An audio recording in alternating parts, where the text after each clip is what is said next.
Truth is not only what you say, it is what you refuse to undo once your words have created moral consequences. Today's lesson is about truth, woes, and the subtle trap of ego, told through an ancient account Bhishma shares with Yudhishthira. Yudhishthira says he remembers Bhishma earlier mentioning a dispute involving time, death, Yama, and a virtuous Brahmana, and he asked to hear it fully. Bhishma replies, listen carefully. This is an ancient history. It happened between a Brahmana and a king named Ikshvaku, son of Surya. Time and death were involved too. And then Bhishma begins the account. There once lived a Brahmana devoted to Dharma and Japa, a reciter, disciplined, wise, learned in the Vedas and their limbs. He lived on the slopes of the Himalayas. He practiced Japa and austerity for a very long time, so long that the goddess Savitri, the mother of the Vedas, appeared before him and said she was pleased. But the Brahmana was deep in silence because of Japa. He did not answer immediately. When his japa ended, he rose, bowed at her feet, and spoke with humility. He says, O goddess, it is good fortune that you are pleased and have shown yourself to me. If you are pleased, let my mind always delight in japa. Savitri responds kindly, O Brahmana Rishi, tell me what you desire, I will grant it. The Brahmana answers, let my desire for japa increase again and again, day and night. Let my inclination towards samadhi grow. Savitri agrees. Then she adds something important, almost like a prophecy. She tells him, you will not fall into the hells where other Brahmanas fall. You will go to the unblemished region of Brahma, not created by anyone. And know this, Dharma will appear before you. Time, death, and Yama will also appear. A dispute will happen between you and them about Dharma. Then Savitri departs. The Brahmana continues japa for a vast stretch of time, described as 100 celestial years. Then Dharma appears before him and says, I am Dharma. I came to see you. You have obtained the fruits of japa, divine and human worlds. Now give up your life. Cast aside your body and go to the worlds you have earned. The Brahmana replies calmly, firmly, O Dharma, I have obtained worlds here itself. You may go where you wish. This body holds joy and misery, but I will not give it up. Dharma presses again. This body must be cast aside. Go to heaven. Tell me what pleases you. The Brahmana answers, without this body, I will not enjoy heaven. Without my body, I do not want heaven. Dharma wants him again. Enough. Decide to leave the body and be happy. Go to the world without rajas. There you will not sorrow. But the Brahmana stands his ground. I delight in japa. I want to go to heaven with this body, or not at all. Dharma then gives a final warning. If you refuse to give up the body, time, death, and Yama will come. Soon, three powerful beings appear Yama, Vaivasvatva Yama, time, and death. Yama says, I am Yama. Your austerity is great and your conduct is good. You will obtain the best fruits. Time says, I am time. Because of your recitations and japa, you have obtained supreme fruits. The time has come. Ascend to heaven. Death says, I am death. Time urges me and I have come to take you. The Brahmana welcomes them respectfully, offers them ritual hospitality, and asks how he can serve them. At that very time, King Ikshvaku arrives while visiting sacred places. He greets all of them with honor. The Brahmana also honors the king, offers him a seat and ritual water, and asks what he desires. The king replies with royal directness, I am a king. You are a Brahmana engaged in the six duties. I want to give you riches. Tell me how much you want. The Brahmana answers, there are two kinds of Brahmanas and two kinds of Dharma, attachment and withdrawal. I have taken the path of withdrawal. Give gifts to those on the path of attachment. I will accept nothing. Instead, tell me what I can do for your welfare through austerity. The king says something revealing. I am a Kshatriya. I don't know the words, please give. What we ask for is, give us battle. The Brahmana replies, you are satisfied with your dharma, as I am with mine. There is no difference. Do as you wish. But then the king shifts the ground. You said you will give according to your capacity. So I ask you, give me the fruits of your japa. Here is the hinge of the whole story. A request is made, and words are spoken. The Brahmana replies with sharp clarity. If you truly ask for battle, why not ask to fight me? But since Brahmanas are strong in speech and Kshatriyas in arms, our duel is with words. Then the Brahmana says, tell me what I should give. I possess where? Ask. The king says again, you performed japa for 100 years. Give me the fruits of that japa. Now the Brahmana answers without hesitation. Take the fruits, take half, or take all. If you wish, take them entirely. But the king suddenly backs away. I asked, but I don't want them. I will go, but tell me what those fruits are. The Brahmana says honestly, I do not know what fruits my japa has earned, but dharma, time, yama, and death are witnesses. The king replies, if you do not even know what the fruits are, what will I do with them? Since there is doubt, I do not desire them. Now the Brahmana becomes fierce, not with anger, but with truth. He says, in essence, I will not accept other words now. I have already given you my fruits. Let both your words and mine remain true. You said give, and I said take. We must protect truth. He warns the king.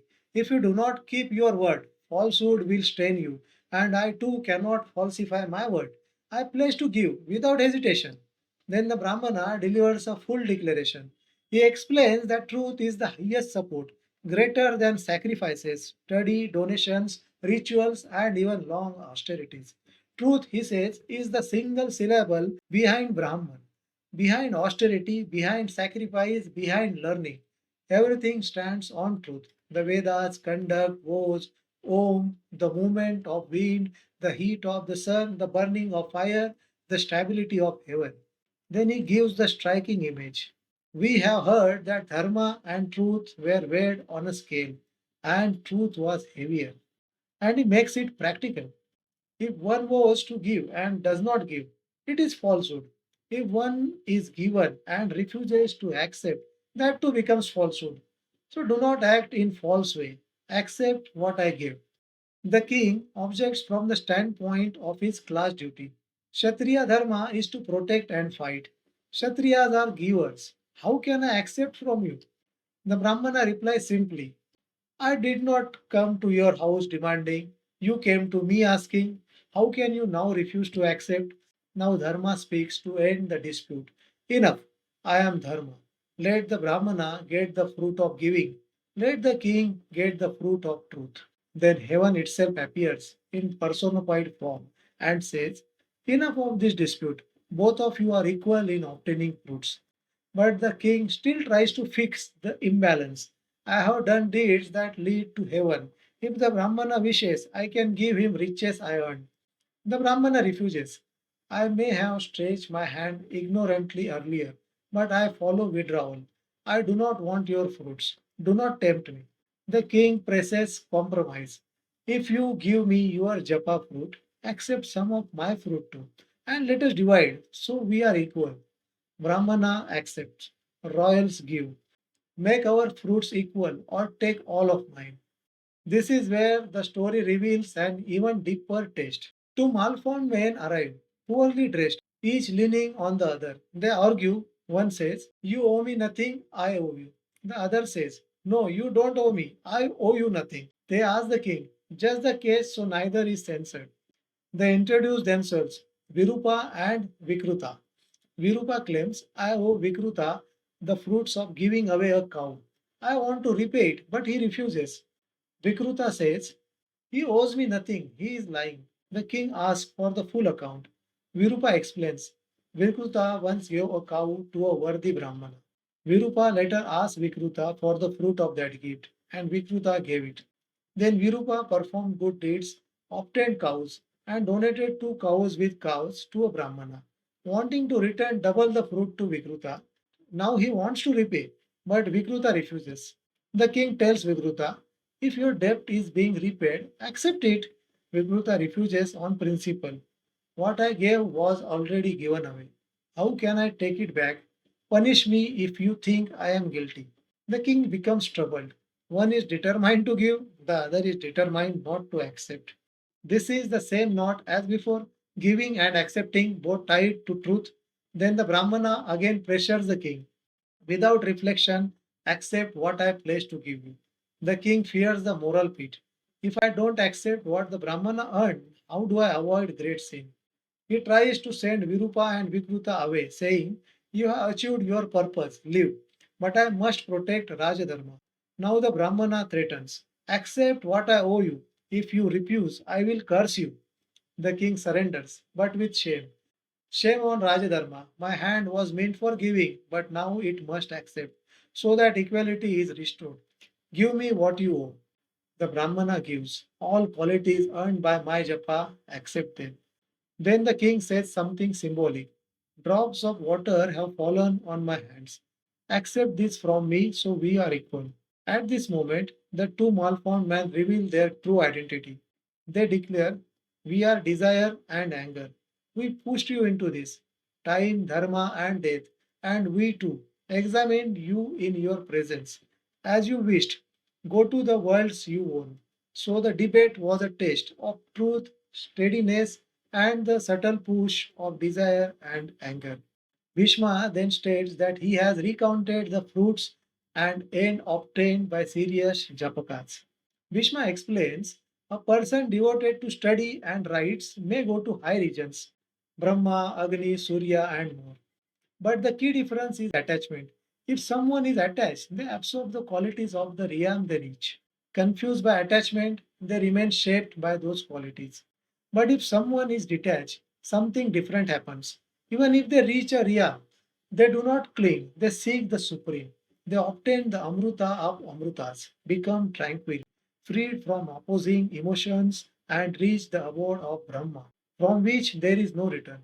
He describes that state as no misery, no decay, a single syllable reality, beyond many classifications, beyond the usual measures of self. But if attachment remains, the person gets what the mind desires, or passes through worlds described as hells. If the person desires nothing, they become free and delight in bliss. Bhishma ends this portion by asking Yudhishthira what else he wants to hear. Yudhishthira asks, "What happened finally? What answer did the Brahmana or king finally give? What were their ends? What did they do?" Bhishma answers, "The king accepted the agreement. Both honored Dharma, Yama, time, death, and heaven, and honored the assembled sages." Then the Brahmana tells the king, "United with the fruits, go to sacred regions. With your permission, I will return to Japa. The goddess granted me a boon that my devotion will remain." The king replies, "If your devotion is true and your success is not to be made futile, then take my half. Let the japa fruits remain with you." The Brahmana says, "You made great effort before everyone. Let us be equal and go where our ends take us." Then a vast divine assembly arrives, Indra with many orders of beings, guardians, sages, rivers, mountains, tirthas, Vedic rites, celestial musicians, Vishnu, and more. Instrument sounds in the sky, flowers shower, apsaras dance. Heaven again appears and says, "O Brahmana, you are successful. O king, you too are successful." Now both the Brahmana and the king withdraw from material objects and perform an inner discipline. They settle the life breaths, focus the mind, fix attention at subtle points, still the body, control the gaze, and raise the Atman upward. Then something luminous happens. A blazing mass of energy rises from the Brahmana's crown and goes upward. There is a great cry in all directions. That energy is welcomed by the grandfather Brahma, who says something striking. There is no doubt. Japakas obtain fruits equal to yogis. Yoga's fruits are evident, but Japakas are superior because I myself come forward to welcome them. Dwell with me. Then, without anxiety, the Brahmana merges into Brahma, and the king too, following the proper way, merges into Brahma. The gods praise this equality and return. Bhishma concludes, "This is what he has heard. These are the fruits and ends of Japakas." Yudhishthira then asks a larger philosophical question. What fruits come from the yoga of knowledge, the Vedas and rituals? How can the Atman be known? Bhishma says, another Asian history is told between Prajapati Manu and the sage Brihaspati.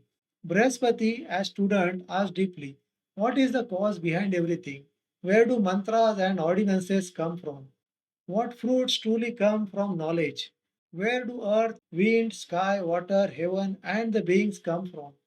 I have studied many Vedas and sciences, yet I do not know the element in all nature.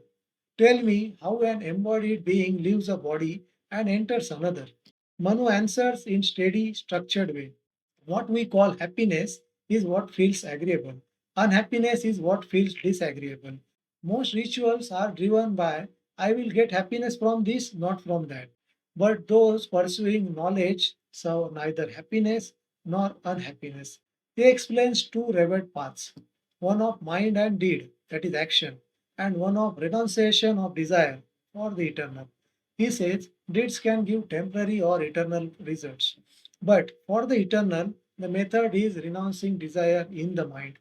He explains that when inner darkness ends, knowledge guides like sight after night. Then he leaves fruits tied to action, mantras recited fully, sacrifices done properly, gifts given, food donated, contemplation, all yield fruits enjoyed by body, speech, or mind, depending on how actions were done. Then Manu turns to Supreme. He says the supreme origin cannot be expressed by words or mantras. It is beyond taste, scent, sound, touch, form, beyond senses, unmanifest.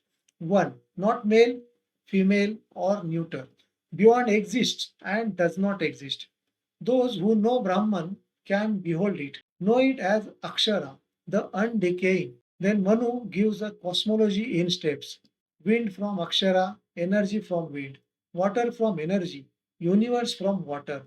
Bodies return into water, then energy, wind, space. Those who reach the supreme do not return. He describes the supreme state as beyond sensory experience. No taste, no touch, no scent, no sound, no form, no senses. Senses withdraw and one rests in natural self. He explains the true doer is the one pervading everything. All else is effect. He explains rebirth. Beings come and go like river water, sun rays, fire flames, wind force. Then he gives analogies. You can't see fire inside wood until you rub it. Similarly, the Supreme is seen through discipline control. In dreams, you see your body lying separately. Similarly, one can understand transition between bodies. He says the Atman is unseen, not grasped by senses, yet it sees. It does not act like the body acts, but appears to take on qualities through embodiment. He maps senses to elements ear, space, smell, earth, sight, fire, energy, taste, water, touch, wind. Senses and objects rest in elements. All follow mind. Mind follows intelligence. Intelligence follows nature. He explains the difficulty of seeing the Atman. The eye cannot see it, touch cannot grasp it. If any single sense claims to comprehend it fully, that sense is destroyed, meaning it fails at that task. The knower in the field, Kshetrajna, witnesses all. He uses the moon's dark fortnight as an analogy. The moon seems absent, but it is not destroyed. Later it shines again. So, too, the soul takes another body and becomes evident again. He explains agitation, like an image in clear water versus disturbed water. When senses are disturbed, knowledge can't reflect the truth. He describes an inner ladder senses, mind, intelligence, knowledge, the supreme. He says liberation involves withdrawal. Withdraw objects into mind, mind into intelligence, intelligence into knowledge, knowledge into the supreme. He says what is beyond debate cannot be proved by words. It is approached by cleansing the self, austerity, inference, and prescribed qualities, then withdrawing from qualities to reach the qualityless Brahman. He explains two creations. First, from the foremost one. Second, through sexual union, restrained by rules. Dharma yields benefit. Adharma yields injury. Attachment continues the ordinary course. Detachment leads to knowledge. Then he describes how the Atman moves due to deeds, taking births among many forms, enjoying results like the same earth producing different herbs depending on nature. He explains a chain knowledge, desire, resolution, action, fruits, and action circles back. Finally, he says, time is greater than intelligence. Vishnu is greater than time. The Supreme has no beginning, middle, or end. Without decay, beyond misery, supreme refuge. Everything with a beginning ends. Brahma has no beginning and no end, so it is infinite. He says those who cling to qualities do not reach the qualityless supreme. Like the sun spreads rays and later withdraws them, so sage withdraws attachments and enters the undecaying Brahman, beyond qualities. Here is the weight of the lesson. In the first story, we learn that truth is not a decoration.